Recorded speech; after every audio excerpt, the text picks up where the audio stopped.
Kylie. Thank you. It is recorded and it is Facebook live streamed as well. So we have people maybe joining us on both. Today is going to be a super quick meeting. It's 1 hour.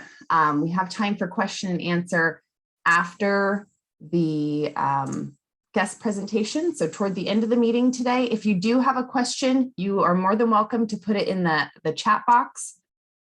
So please do that. And then if we don't address it here in the meeting, we will get back to you. If you want to follow up with an email, you can follow up with an email to any of the SRTC staff or contact.srtc@srtc.org. So a couple different ways you can send us your question. Unless you want to do a private message in the chat box with your email, we can get back to you that way as well.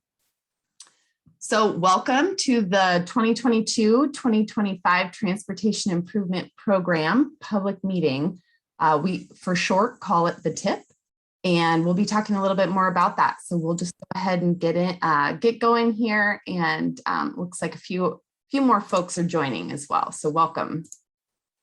Today we'll be doing welcome and introductions.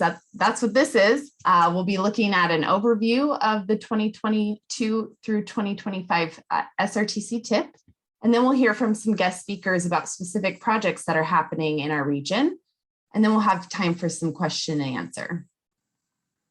So to kick it right off, and thank you, Julie, through our email in the chat. So if anyone has a specific question they want addressed, we can make sure it gets to the right person or jurisdiction. So what is the Transportation Improvement Program? So it's a comprehensive 4-year regional program that includes projects from all local agencies, cities, towns, county, and they are any project that receives federal funds must be in the TIP. So SRTC oversees a portion of these projects, and those are the projects that we help fund through federal or state dollars. So once that TIP has been approved, it becomes part of the larger Washington State Transportation Improvement Program. So there's a couple different layers there. We have a couple of jobs here at SRTC to make sure that the projects that are part of the TIP they meet other requirements. So some of those are internal policies that we make sure they are consistent with. Some are other regional plans. We have air quality, complete streets checklists, that kind of thing. We also have to make sure we have enough money programmed in our program for the projects that are in there. So it's called being fiscally constrained. So those are a couple of the requirements for SRTC to make sure that the projects that are in the TIP can be paid for in due time.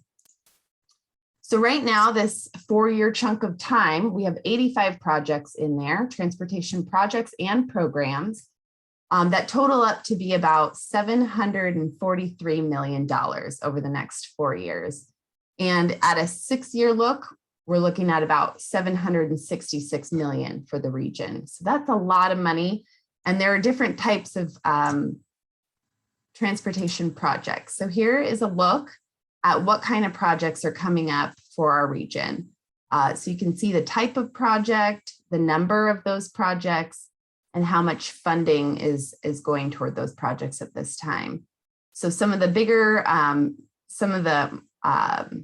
projects that are that we're looking forward to, I guess. So bicycle pedestrian, there's about 11 of those. We have some bridge projects, preservation projects, reconstruction, and safety. There's quite a few number of those projects, but you can see the roadway capital, the NSC, the North Spokane corridor, does have a lot programmed in there, about 73% of the program for the next 4 years. So that's great. Money towards that and get that done. On SRTC's website, we also host a TIP web map. So you can see that little clip in the corner there. That is the the map that we host on srtc.org. If you go to Transportation Improvement Program, we usually map out all of the actual physical projects, and you can learn more about each of those projects on that TIP web map. So here are some new projects. This is a look at the new projects that are coming into the TIP. A lot of times the TIP, it kind of rolls over some existing projects. So in this new 4-year look, we have a couple of preservation projects that are coming in, as well as a few washed-out projects. So without further ado, I think we'll invite our first guest speaker, which is Ms. Inga Note from the City of Spokane, to talk about some of the funding that they've just received for pedestrian projects. So Inga, if you're there, I'm going to stop sharing my screen and I will let you go ahead and take over. Okay, give me just a second. I gotta find the right button to share. Okay, screen one. Okay. Can you see it? Looks great, Inga. Thank you. Okay, all right.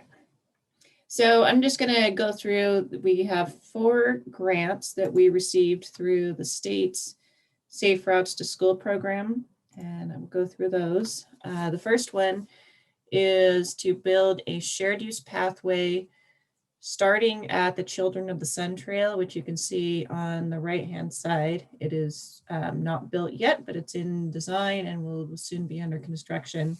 It will have a bridge that crosses over the North Spokane Corridor Freeway just to the east off the edge of the screen here, and will provide access to Wild Horse Park and to the neighborhoods on the east side of the freeway. And so we want to capitalize on that investment and connect a pathway into it that is going to go west.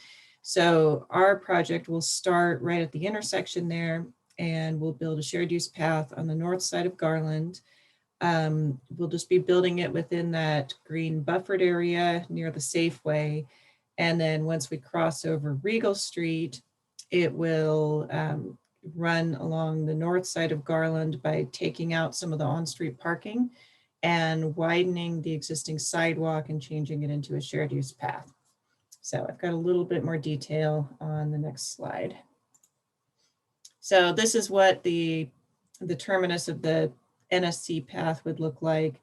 We would have, they're expected to have a stairway coming down for people who are not using bikes. And then there will also be a ramped access built at ADA accessible grades to go up there as well. So people would cross at the signal to access our pathway and then continue west along the frontage and by Safeway. Then crossing over Regal Street, we'll have one smaller pathway, kind of a branch pathway that will run up Regal and connect into the New Tech Skills Center, which is kind of a specialized school that District 81 operates. And then the primary pathway will keep going in front of District 81's operations building and modifying the on-street parking. And then it'll go over all the way over to Cook Street will be the end of our project, but it will tie into improvements that the school district is making on their site next to the school bus access. The next one is a project at Bemis Elementary, so just kind of down the street from here. We have an existing school crosswalk at Crestline and Cortland with a key operated overhead flasher, so it can only be turned on by the crossing guards. We are going to swap that out with a rapid flash beacon so that everybody else in the neighborhood can use it as well. That will be helpful, especially for transit users who will get some better service, I think, on this corridor starting next year. And that would be easier for them to get back and forth between the transit stop. Then down on Liberty Avenue, just to the south of the school, we're going to build sidewalk on both sides of the street, and that includes a little bump out crosswalk at the intersection with Stone. The next project is at Finch Elementary. We're going to tie this together with an existing project that we already have on the tip to build sidewalk along the southern part of Driscoll, Cochrane, Alberta. And so this will tie into that and extend the sidewalk on both sides of Driscoll all the way up to Garland Avenue. And this will primarily serve the Finch Elementary walk route. And then at the south end of that, which would be to the left on the screen, there's an existing crosswalk at Northwest Boulevard and Milton Street that serves some kids that walk from the south side of Northwest Boulevard to the school, but also serves a lot of the park users going to Audubon Park. So we're going to install a rapid flash beacon and an island for that location. The last of our Safe Routes to School projects is Nevada Joseph, where we are going to install a pedestrian hybrid beacon to serve Gary Middle School. It'll also serve the users of Nevada Playfield and then also transit users for the bus route that runs on Nevada. And we'll do this by installing a couple of bump outs on the corner and just making use of the existing sidewalk connections that are there. We have one more project that's being added, and that is through the Washington State Bicycle and Pedestrian Program. This one is installing a pedestrian hybrid beacon at the existing crosswalk at Green Carlisle, which is on the left-hand side of the screen. This is an existing crosswalk with a fairly small refuge island, and it's a high-speed roadway, very high volume.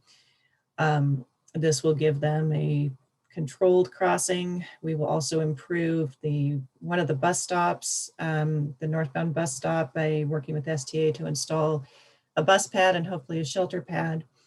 And then we'll have a shared use path that continues from that crosswalk to tie into the Children of the Sun Trail, which you can see starting at the top of the screen and going south over to the river.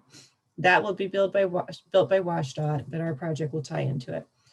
Then our project also continues from Ralph eastward on Carlisle Avenue over to Freya and installs 6-foot sidewalks on both sides of Carlisle for the next, I think it's 3 or 4 blocks over to Freya. So that's all I have. I don't know if we're taking questions or not, but that's the last of my presentation. Thank you, Inga. We do have time for 1 or 2 questions if there are any from the audience.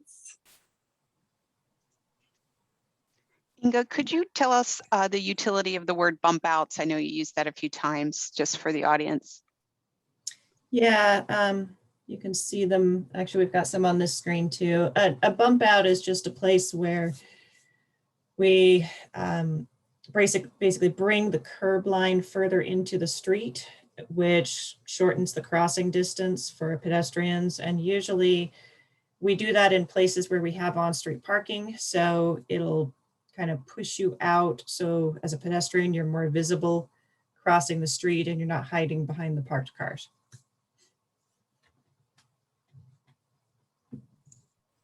Great. Thank you, Inga. I don't see anyone who has a question at this time, but if you think of something at the end, we will be taking more questions. So thanks again, Inga. And I'll invite now Carl Otterstrom from Spokane Transit Authority.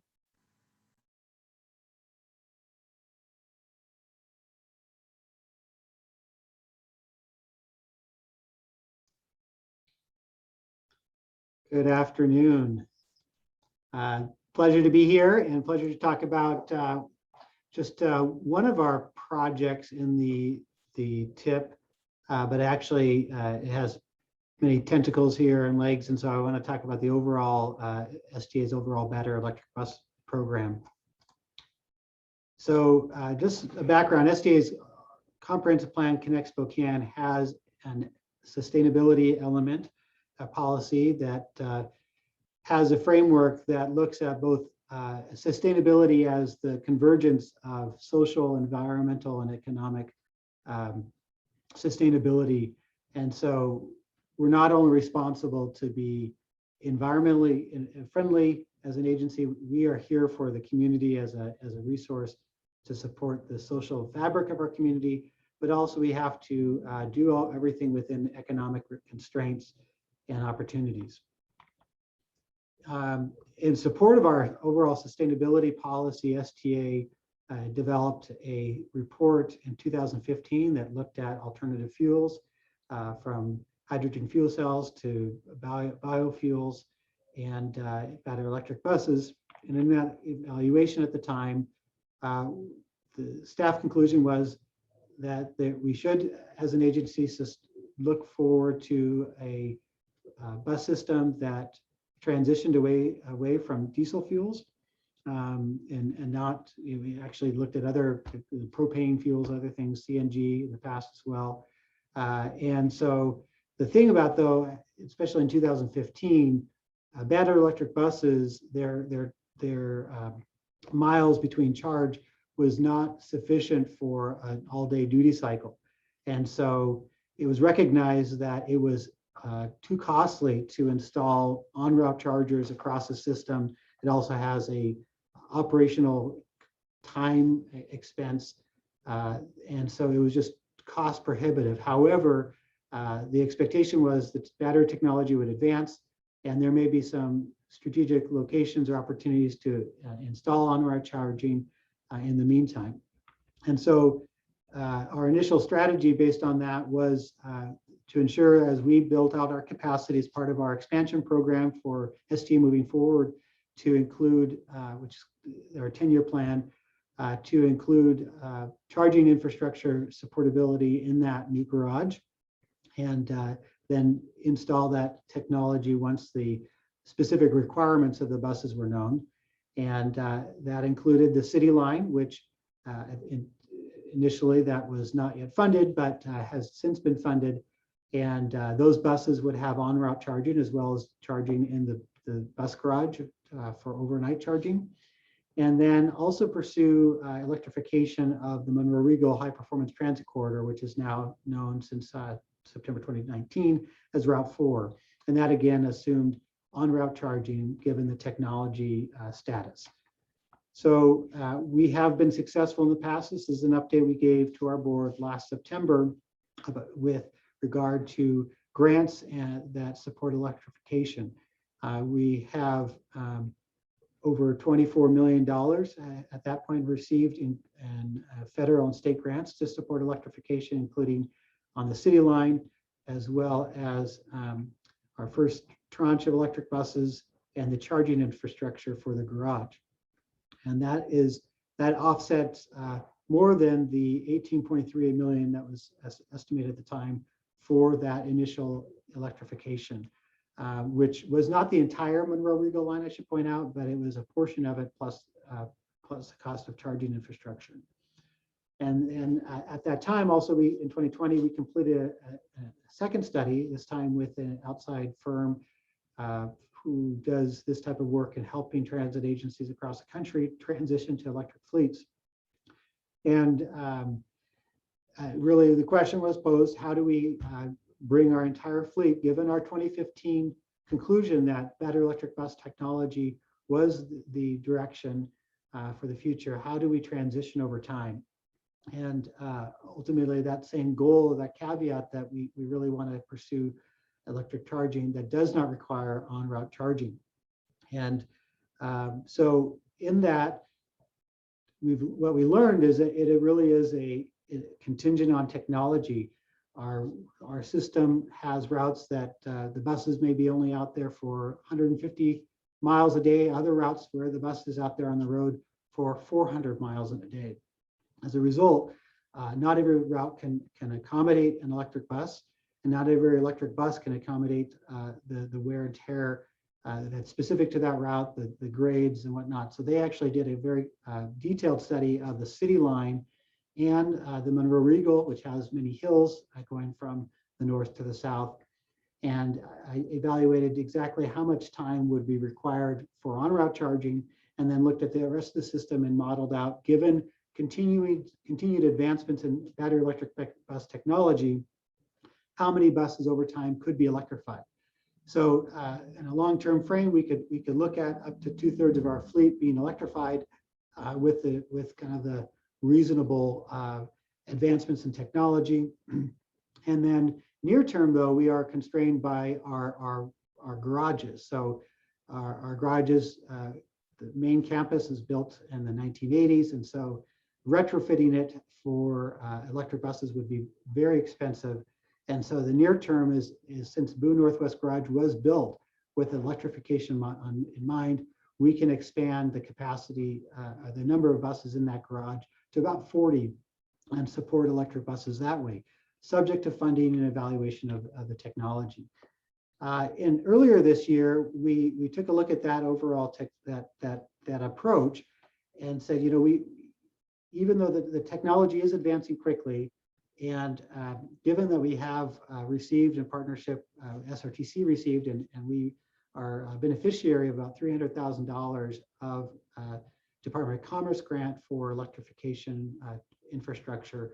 Let's use our share of that towards additional infrastructure in the garage for added coaches, for charging added coaches.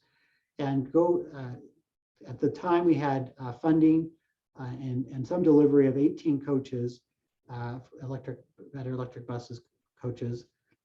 And let's pursue an additional 10 of what could be 20 more that could fit in that garage for, again, around 40 buses. And so we pursued an additional low-no grant, no emission grant from the federal government. Next slide. Oh, next slide. That's me. Sorry, I get so used to other people advancing my slides. So we pursued that, and we also laid out a vision where kind of there's nested strategies. So in the near term, the low-no grant, pursuing 10 more, and using that grant from the Department of Commerce. The slide is old. It's actually 300,000. Would be fit within this idea of going to fill into the brim the new garage with battery electric buses, which could cost up to $28 million in new buses and infrastructure. Seek inclusion in any infrastructure bills, and continue to pursue that path. And then there's a longer term vision of 100% zero emission fleet, which requires far more additional infrastructure, likely beyond the scope of this campus and certainly beyond the scope of funding we have.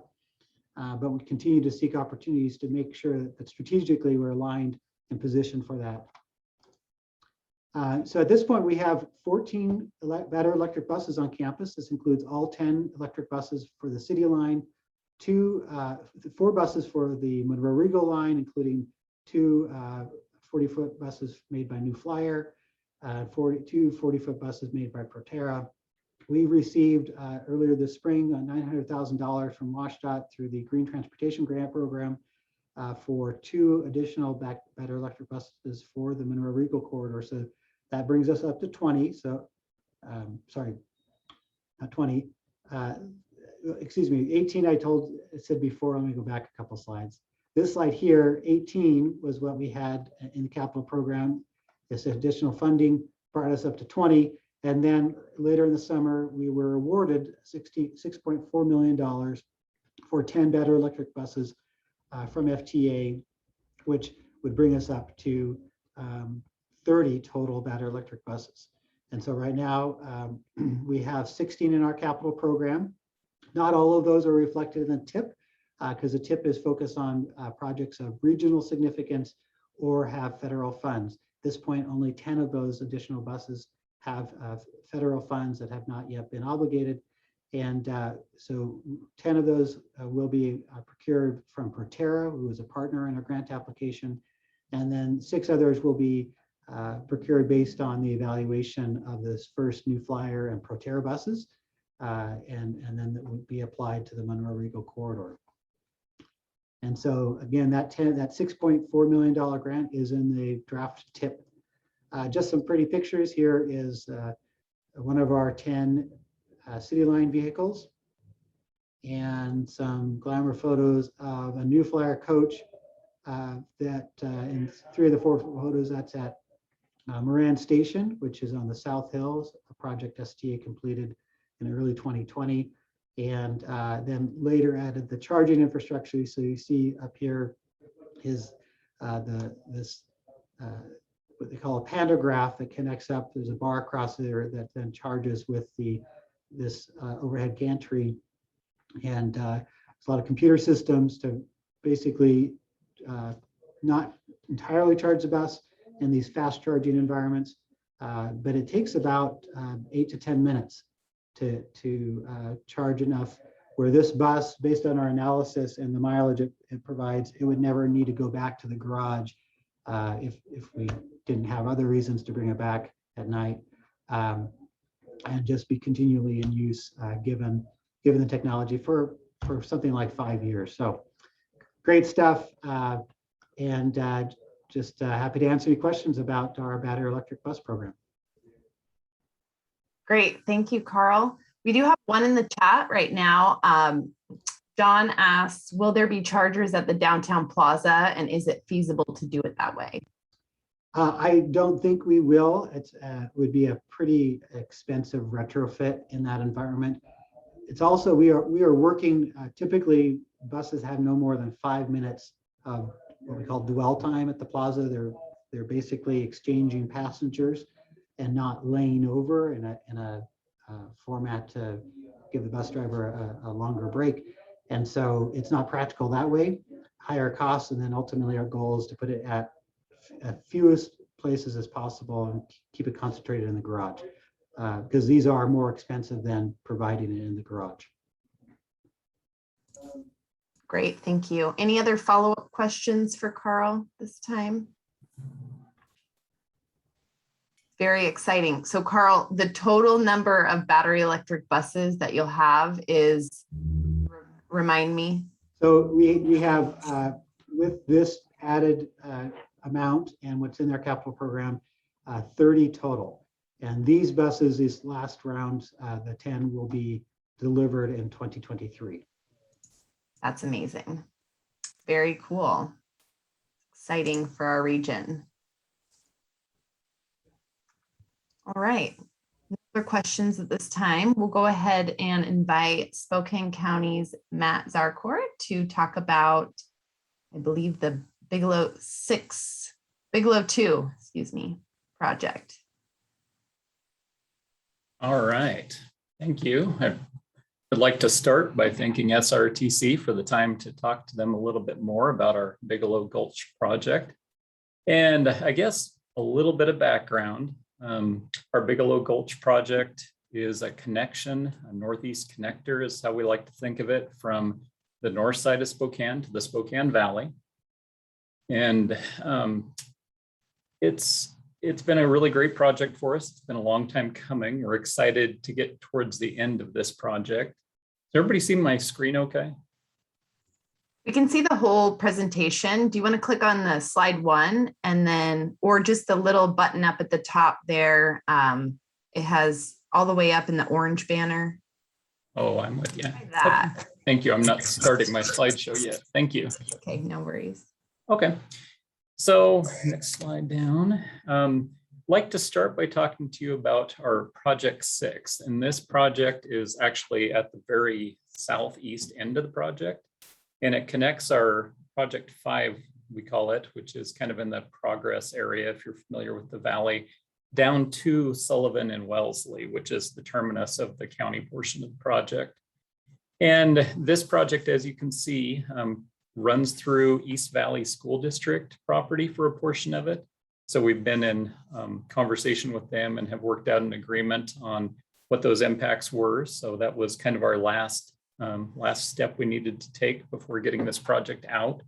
And we anticipate hopefully going out to bid still this fall with this project. So here's just some highlights from Piccolo 6. It's going to be a 4-lane road. It's going to have a center turn lane separated median. It will also have sidewalk and path. It is one of the phases that's more of an urban section, since we are into the UGA by this point and we're between the two schools. It'll have lighting, it'll have traffic safety improvements. It'll have an undercrossing that'll connect the middle school on the west side to the high school on the east side. And a lot of that has to do with the foot traffic back and forth through the various fields at the schools. And also there'll be some intersection improvements at Sullivan and Wellesley, and that we're doing in partnership with Spokane Valley. And also, as part of this, East Valley School Districts is going to do a pretty major renovation project on their fields. And part of that was out of the settlement with Spokane County on acquiring the right of way.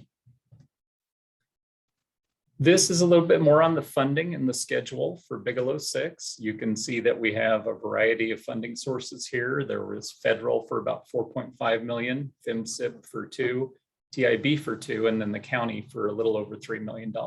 And the total project cost you can see there is 11.8 million. Regarding schedule, as I mentioned, we're hoping to get it out this fall. We anticipate the construction probably starting next spring, and we would like to have it all wrapped up by the fall of 2022 and open to traffic. The other project I want to talk about a little bit more is our final project on the Piccolo Gulch Forker Road connector, and that's project 2.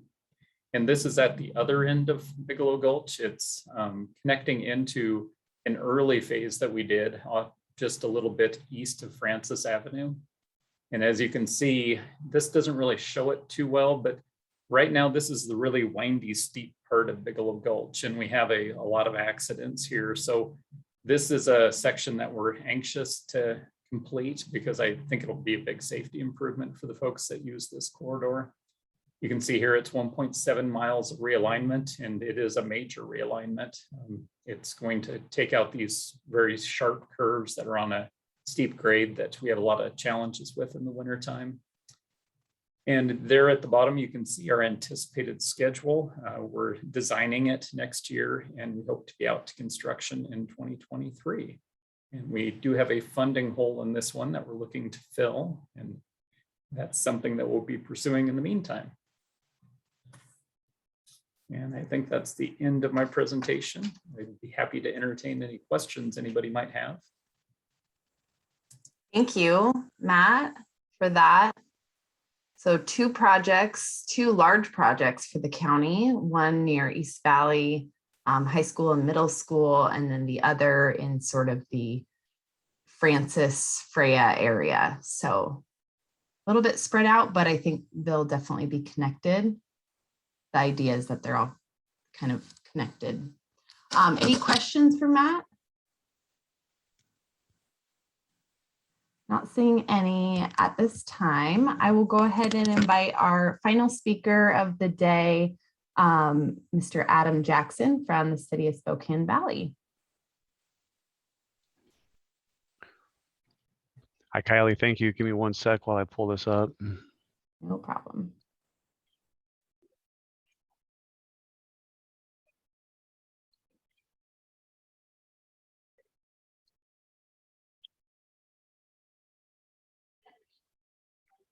Okay.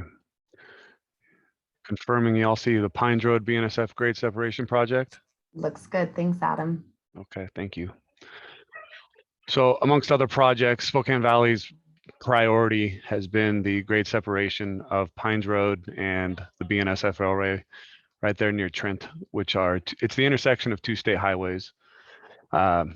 This project has been identified for decades as originally part of the Bridging the Valley concept from early 2000s to grade separate critical railroad crossings with north-south routes. Spokane Valley has numerous crossings, one of which is the Barker Road grade separation project east of here a few miles, also at Trent, and that's under construction this summer. Some of you may be familiar with that. We've turned our forces in terms of design and funding, hitting the pavement for funding support on this project. So we're here to share that today. We'd say overall, it's about a $29 million project. What we're doing is taking Pines and building a bridge, a railroad bridge, so that Pines can go underneath the BN Railway. You see the kind of turn to the east there in the image. That's to make up grade. So as we go underneath the railway. And we've secured almost $10 million of funding with local and federal funds. And we're seeking the construction phase. PE and right-of-way are funded. Construction is unfunded. Project has quite a bit of benefit. The image in the top right shows BN's, or actually it's the Great Northern Corridor, which is BN's Great Lakes to Pacific Ocean corridor. And the inherent bottleneck is in the northwest here, coming through the Spokane County and North Idaho regions, where things start to split as you hit the western ports. You can see that at a closer scale through the state in that middle image, but ultimately how we realize that as a city is we got 4 hours of gate downtime where traffic is stopped every day. And if you've tried between the hours of 4 and 6, try to go north on Pines to get to Trent or the opposite direction, you felt that that impact of the rail crossing. It impacts the intersection there at Trent and Pines, and something that will be a great benefit to the region overall, not just our city, once this grade separation and intersection improvements constructed. You can see about 35,000 vehicles go through the intersection each day. The project also, which hasn't been recognized in previous administrations, but for the current administration at the federal level, they have an emphasis on equity and environmental and social justice items. So this project is in a location of disadvantaged communities with respect to age, physical ability, income, and race, with minority populations. And so what we're trying to do is lessen that impact. There's currently no pedestrian facilities crossing the train tracks. This project would provide a shared use path. The Centennial Trail follows the Spokane River. If you look at that bottom right image, the Centennial Trail and the Spokane River are right there adjacent to the project. We've partnered with a Vista to include a trailhead at the east side of the roundabout. And so there'll be a trailhead with restroom facilities and electric vehicle charging capability that will route people down and connect to the Centennial Trail. Also, you can see the green space there, Marabou Park, Marabou Park, Pinecroft Business Park. There's a Trent Elementary just to the south of the location. There's a lot going on here, and the project will help alleviate lots of the stresses in the area. You can see our different partners here, local partners and funding partners. The economic impact, a handful of years ago, we had a study performed, and based on the job creation associated with the construction and the job creation and new development based on available properties and removing the barrier of that intersection and that grade crossing, there's financial gain to be felt in our region and our county and state, and those are just shown here. I mentioned the $29 million cost. Across the bottom, you can see our status. And so we've progressed through engineering. We're through that, working through that right now. Right away as well, we've procured the most high-risk properties. We've acquired and relocated the businesses there that are kind of underneath the roundabout. The remaining relocations or acquisitions are strip frontage type allocations along the perimeter of parcels to build that north leg, and we have some paperwork to finish up with a Vista there off on the east side where the trailhead would be located. Idea would be, with funding support, the project's construction ready come 2023. We've pushed pretty hard at the state and federal levels with our elected officials to see that this project gets priority recognition, and we're optimistic that it'll be fruitful, but who knows? And so just for consistent messaging's sake, we're here sharing the Pines Grade Separation Project because it is a top priority for our city. It's been a priority for a number of years now, and I'm happy to answer any questions if there are any. Thank you, Adam. Yeah, very important project for our region in the Valley. Any questions for Adam?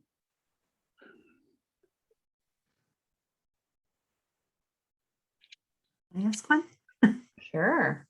Can I ask one, Adam? Even though I'm not, has the railroad been involved at all? Like, are they coming forth with any assistance or funding or anything like that? Sure, good question. Legally, the railroad has a financial commitment in the funding of the grade crossing. It is a generally small amount. Few $100,000 is how it goes. But there are opportunities that we're actively negotiating and coordinating with the railway on means and methods for construction.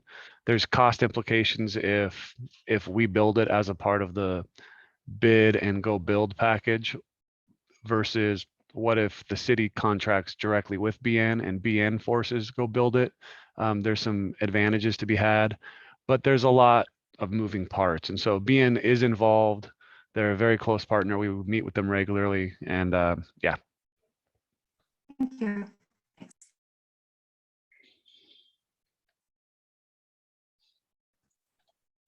Okay, thanks, Kylie. Yeah, you bet. Thank you. Well, we are finished a little early here. If there's no other questions, I will go ahead and just give you back some time in your day. We really appreciate all the guest speakers today. Adam, Carl, Inga, and Matt from local jurisdictions. They're working every day to make sure these projects are delivered to you, to the region. So big round of applause for them.